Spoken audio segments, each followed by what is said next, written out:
ગાંધીનગરમાં ટાઇફોઇડના કેસોમાં થયેલા વધારાના પગલે રાજકોટ મહાનગરપાલિકા એલર્ટ થઈ ગઈ છે અને શહેરભરમાં પાણીના નમૂનાનું સઘન ચેકિંગ પણ શરૂ કરાયું છે। શહેરમાં પાણીજન્ય રોગચાળો ન ફેલાય તે માટે મનપાની 37 જેટલી ટીમો દ્વારા અલગ અલગ વિસ્તારોમાં તપાસ હાથ ધરવામાં આવી હતી। આ ખાસ ઝુંબેશ હેઠળ કુલ 358 જેટલા પાણીના સેમ્પલ પણ લેવામાં આવ્યા હતા અને તેનું લેબોરેટરી પરીક્ષણ પણ કરવામાં આવ્યું હતું। પરીક્ષણ કરવામાં આવેલા તમામ નમૂનાઓ તપાસમાં પાસ થયા છે અને પાણીમાં કોઈ ક્ષતિ જણાઈ નથી। તેમ છતાંય આરોગ્ય વિભાગ દ્વારા નાગરિકોને સાવચેતી રાખવા અને શુદ્ધ પાણીનો ઉપયોગ કરવા અપીલ કરવામાં આવી છે।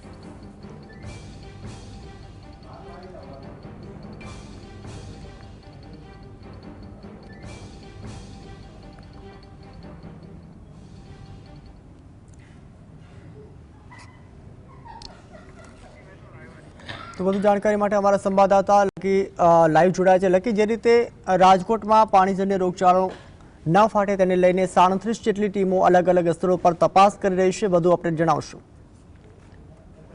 જણાવી દો કે ગાંધીનગરમાં ટાઇફોઇડના કેસમાં દિવસે ને દિવસે વધારો થતા રાજકોટ મહાનગરપાલિકા તંત્ર છે તે એલર્ટ થયું છે। આરોગ્ય શાખા દ્વારા મહાનગરપાલિકા વિસ્તારમાં 37 જેટલી ટીમો છે તે ઉતારી છે। અલગ અલગ વિસ્તારોમાં મહાનગરપાલિકા દ્વારા 358 જેટલા સેમ્પલ છે તે એકઠા કરવામાં આવ્યા હતા। તમામને લેબોરેટરી ખાતે મોકલવામાં આવ્યા હતા રિપોર્ટર છે ત્યારે હવે રિપોર્ટ છે તે આવ્યો છે। તમામ જે રિપોર્ટ છે તે મહાનગરપાલિકાની આરોગ્ય શાખા દ્વારા પાસ છે તે કરવામાં આવ્યા છે। કોઈ પણ પ્રકારનો રોગચાળો ન ફેલાય તે માટે મહાનગરપાલિકા દ્વારા આ સેમ્પલ છે તે એકઠા કરવામાં આવ્યા હતા। જે મુખ્ય જે માર્ગોની અને જે મુખ્ય વિસ્તારોની વાત કરવામાં આવે તો જે હુડકો કોઠારિયા સહિતના વિસ્તારો છે કે ત્યાંથી સેમ્પલ છે તે એકઠા કરવામાં આવ્યા હતા। જો કે આ સેમ્પલમાં કોઈ પણ પ્રકારની જે રોગચાળો અને વાંધાજનક પરિસ્થિતિ છે તે જોવા નથી મળી।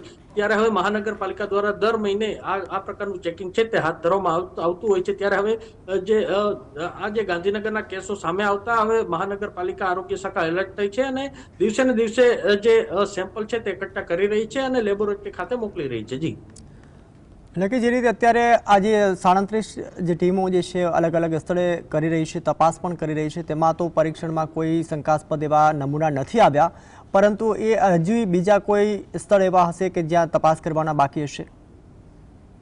જી, આપને જણાવી દઉં કે હજી ઘણા બધા જે વિસ્તારો છે તે મહાનગરપાલિકા તેને પણ આટોપી લેશે, પરંતુ અત્યાર સુધીમાં જેટલા 358 જેટલા જે સેમ્પલ છે તે એકઠા કરવામાં આવ્યા હતા તેમાં કોઈ પણ પ્રકારની શંકાસ્પદ જે રોગચાળો છે તે નથી મળી આવ્યો।